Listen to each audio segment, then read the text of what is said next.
Corporations have a clear interest in degrading society.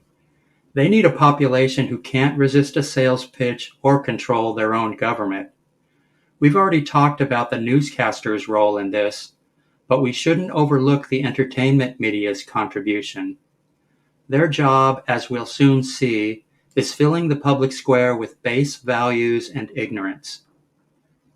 Before navigating the cultural and intellectual swamp of Hollywood, it'll help to contrast it with some educated values. That's not so easy because they don't appear in the media or the university. Luckily, examples are found across the written record in scripture, history, literature, even movies and music. These show the knowledge and beauty scattered across many times and places. Put simply, educated culture is a kind, fair, and practical response to the world as it actually is. And this is miles away from the version created by pundits and professors. Thanks to their efforts, the dominant culture is a wasteland of greed and ignorance. This pertains across the board from art to architecture, literature, news reporting, movie making, and university discourse. Examples are everywhere. The misshapen lumps strewn across the landscape by modern architects are an offense to taste and decency. But they're cheap to build, and they degrade civic pride and sense of place. For the financial elite, that's killing 3 birds with 1 stone.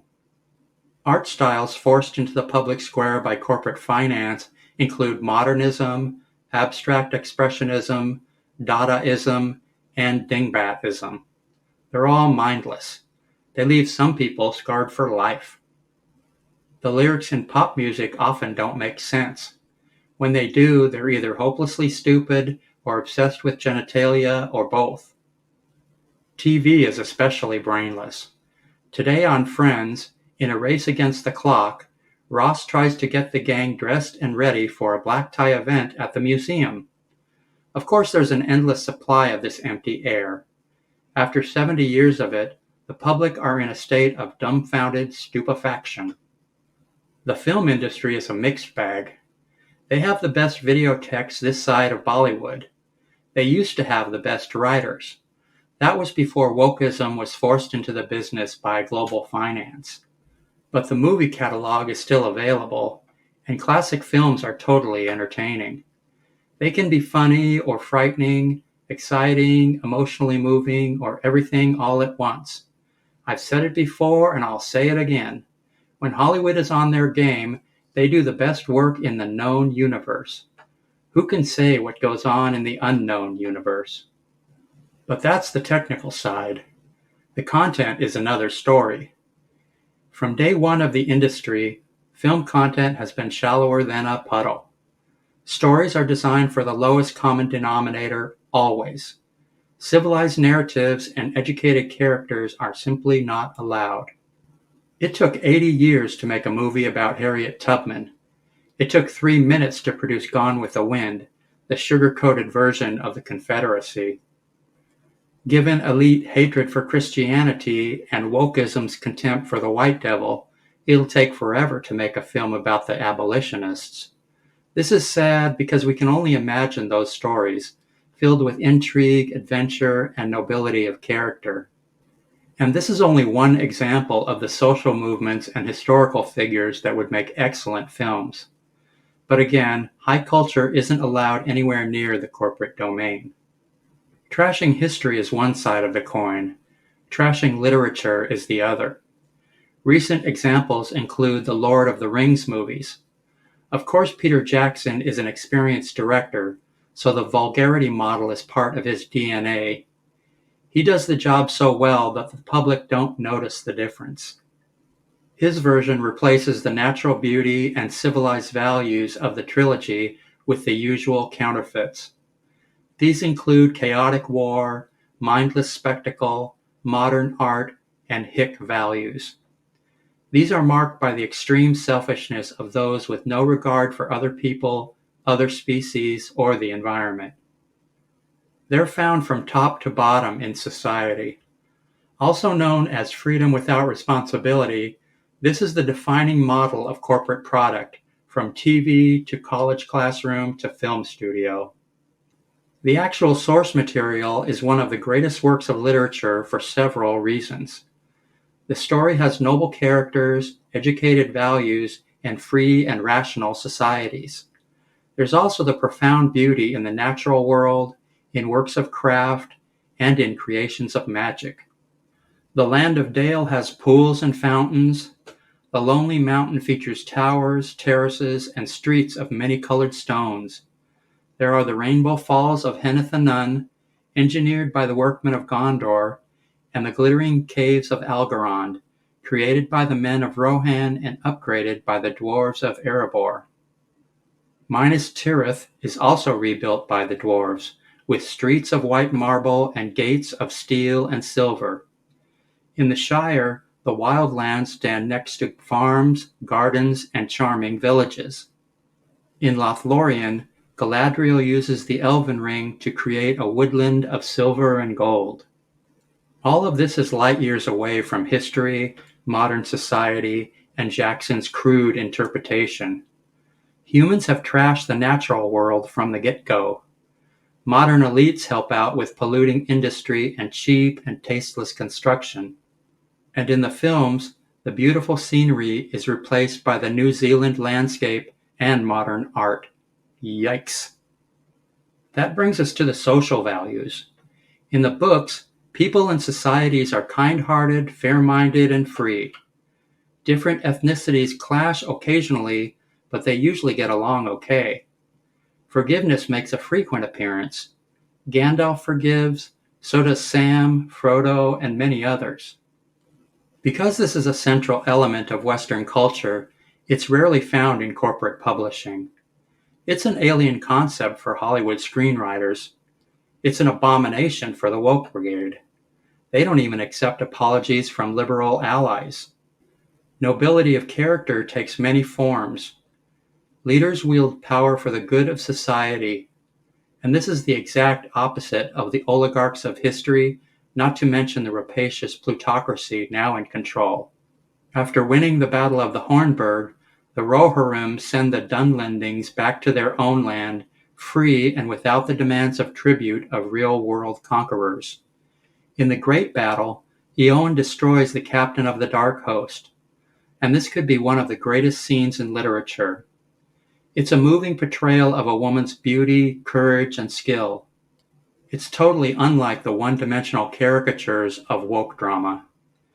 And the movie scene has changes that reflect feminist priorities. In the book, quote, "Her eyes, gray as the sea, were hard and fell, but tears were on her cheek," end quote. This is a profound mix of sadness and courage and strength. In the movie, the tears are gone, and Mary's critical blow is minimized, and it's easy to understand why. In 2003, when the film was made, women couldn't be emotional. They're tough as nails, always, even when their father has just been killed. They're perfectly competent and don't need help from anyone. Of course, that was the model then. If the film were made today, the men would stumble around like knuckleheads, and Eowyn would win the battle blindfold with both hands tied behind her back. In the books, Aragorn and the other lords go first into battle, and this is another 180 from modern elites. They start wars for oil and weapons industry profits, and they send other people's kids to fight in them. The war scenes in the movie are the usual Hollywood carnage, with maniacs on both sides charging each other like brainless buffaloes. This helps to confuse the difference between good and evil, which is standard procedure in a corporate drama. Hospitality makes a frequent appearance. It's shown by Elrond, Bjorn, Tom Bombadil, Galadriel, and others. This is another Judeo-Christian ethic. As such, it's scorned by financial power and by the far left. It's amazing how much those two have in common these days. And of course, none of these scenes are in the movies. As a rule, directors remove decent values from video production with machine-like efficiency. Most significantly, the hobbits create a free society, preserve a beautiful landscape, and build sustainable industry. They live without violence, exploitation, or destructive technology. They control machines, as opposed to modern people who accept every technology in the marketing department's schedule. Consider the resolve it would take, in a world of advertising and mob mentality, to choose among the works of science and to accept only sustainable and socially responsible technologies. All of these elements are missing from the films, and the reasons are obvious. Give the public a taste for natural beauty, enhanced by skilled artisans, and they might question the horrors of industrial development. Feature beautiful cities, and they might reject cheap construction and modern architecture. Show mercy, kindness, and fairness between social groups, and they might put a stop to the culture war of cable news, class war policies of global finance, and bloated oil and weapons industry profits. Show leaders of true nobility, and they might take action against the sadistic elite now running society. Offer choices besides the profit-driven, destructive technologies of mainstream science, and they might use the vote and consumer dollars to create sustainable industry. Removing Tolkien's genius was only step one. Now Amazon has replaced the old-school trash model with wokeism. It's been used in franchises across the universe, from Star Wars to Star Trek, Disney, DC, and Marvel. In this world, white males are either idiots or corrupt. Women and minorities are skilled to the nines and contemptuous of their inferiors, and that means everyone. The characters are one-dimensional caricatures, and the stories follow the bizarre standards of wokeism, which is why they often don't make sense. The debasing of a cherished fantasy has been upsetting to the fandom and to their spokespersons on the net. But they just can't understand why Hollywood keeps making this junk while profits are falling. Their hearts are in the right place, but they've been through mainstream conditioning, and they fail to register unpleasant facts. They don't realize that wokeism is a continuation of the anti-Western propaganda of the 1980s.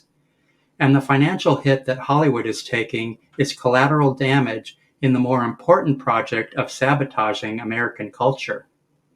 A final example is the British detective show CB Strike.